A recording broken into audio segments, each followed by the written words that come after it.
today was just one of those days. Oh boy. Well, at least I'm green. Let's go see what I did. All right, the first thing I want to show you guys is why I didn't trade this morning at all. I took one quick scalp of arm and it was very sketchy, and I'll show you that. It was right at the open. But I want to show you what I saw. I always sit down and you'll see this screen here. The first thing I do pre-market, before the market even opens, I sit down about 3 hours before the market opens, just because I get up early anyways. And I'm listening to see if anything's running pre-market, but I'm also setting up the days or the afternoon's earnings, which you'll see over here to the right-hand side. These are going to be earnings later this afternoon. I've already checked out the early morning earnings at this point, and I didn't see anything I wanted to trade. I don't trade much pre-market when there's earnings. So, okay, we've got those. I've set those up. It's early morning, and I look over here, and as we approach the open, you'll see that the Qs are going kind of sideways, but downish right here. And then the SPY is kind of going sideways a little down. It continues to go down at the open, but the Qs shoot up right here. And it took a while for the SPY to catch up. And you'll see that I don't like when there's, I guess you could call it a divergence between the two. I have no idea if it means anything. I just know after 3 years of trading, I've noticed that for me, it means something. So I want to show you when they finally caught up. This is what it normally looks like when I look at the SPY and the Q together. So see right here, they finally caught up right about here. And they have almost identical candles. It comes up and it's almost identical the rest of the day.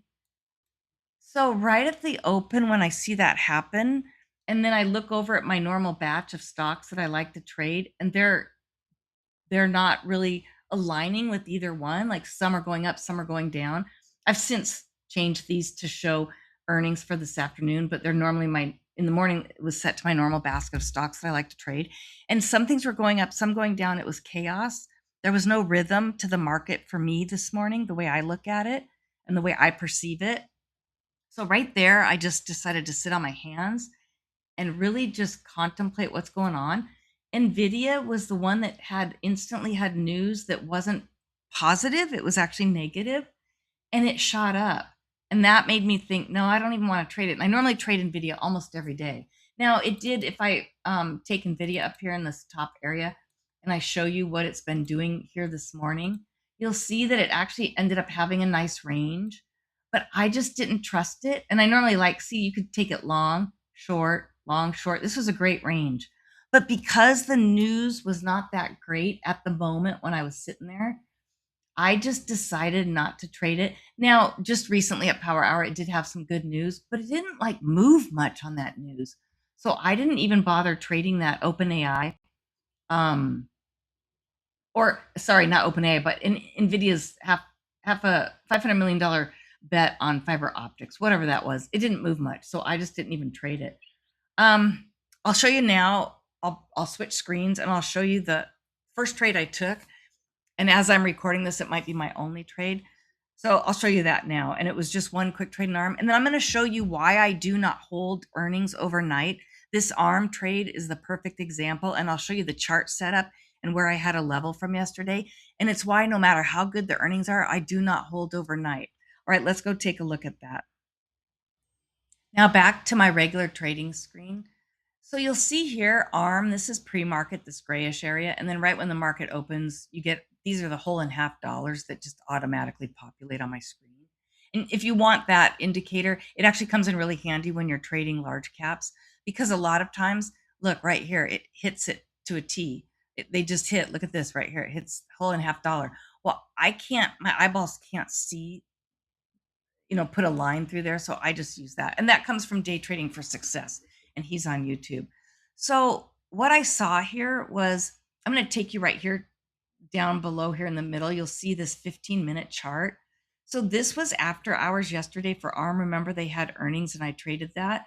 It was trading a little sideways right here, but you'll see that there was definitely upward momentum, which told me that it was probably going to go up. So this was around $235. Now I had put support here during the day. It was sitting at 224. That was one of those levels I showed you yesterday. And then it comes up, shoots up at, this is after hours yesterday, earnings, and then drops down. And look how far down it came, down to 216. And I showed support at about 224. So it blew down through that. So if you had been trading it and even got in here, wrote it up and decided to hold it up here, even if you got in at the close at about 237, you'd be really down a lot, like what, 20 bucks? And then it comes up and it shot up once right at the close last night when the market closed and came down. And then it hovered around here, but went way down, hovered at that level. But I'm going to show you now right here. You can see in the morning, we had these candles were horrible, you guys. I got only 10 shares because I was not comfortable with what I was seeing on all the charts. I wasn't comfortable with this because it had dropped so much. And then I always let the first candle play out, right? And I decided to let the second one play out because this was moving so fast in here and high spread. And then 50-cent moves right here, in and out, in and out. I mean, just going up and down, up and down. So I waited for this candle to form. I didn't like that wick on there, but we had good bottom wicks here. So I went ahead and got in just 10 shares, $2.26 and $226.64. So that was, I waited till it got way up here. I waited till it got past that area of support / resistance I told you I had marked. I wanted to make sure that at least got past all of that. So it looks like I got in about 226-ish, probably right in here, right when it came down and then pushed.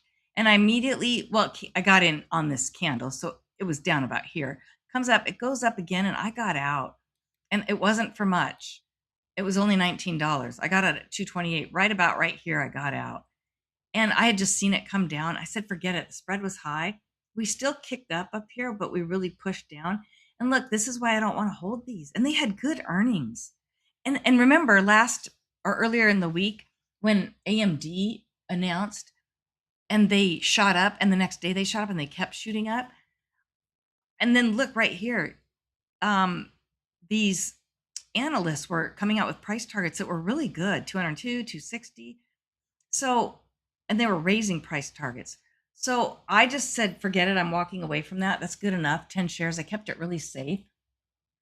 So now all right, I want to move right on to earnings. So that was it for the morning, just the arm that you saw. And again, that's why I don't hold things overnight like that on earnings, because they can either shoot up like AMD did or they can go down like ARM did. You don't want to be caught in that. Better to play it safe, guys. All right, on earnings, there were so many earnings. I did not like any of the charts. I felt that none of them may go. There was nothing clear in the analysis that I do. There was no clear path to me knowing which one I should take. I have done well with DraftKings in the past. So I had this one pulled up and another one I had pulled up. Now I can't remember because I've been kind of going through them to see what's happened. But nothing else happened for me. And I think I missed one that ended up being good. I don't remember what that is. There's so many, and I've been plowing through this whole list over to the left where I list them all. So DraftKings, I just took a chance, you guys. I got 50 shares, not a lot. I mean, it's a $26 stock. And I went back and I looked over the year of how it reacts to earnings and how much it will go up or down, like how many dollars.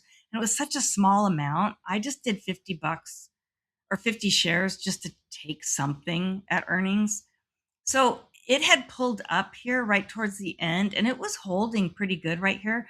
So that gave me enough confidence. It came down a little here, but I was only down a few bucks. It was nothing. And this was just people waiting it out till earnings were released. And then right at, I think it was the 16 candle right here, earnings was announced. So this was just people jumping in and out. And it was a weird price action. I almost jumped out because it just, I don't know. I can't tell you what I feel. It's just after doing it so long. So anyways, I went ahead and stayed in. This was sketchy right here. And once it did this candle, I got out. I got it at $26.50 and it only went to $26.61. So I don't even know how I timed that. It's something I start to get a feeling for the candles and how much they're hesitating as they get, towards the tops. And especially with this big wick, I just said done. So all I did was the two trades.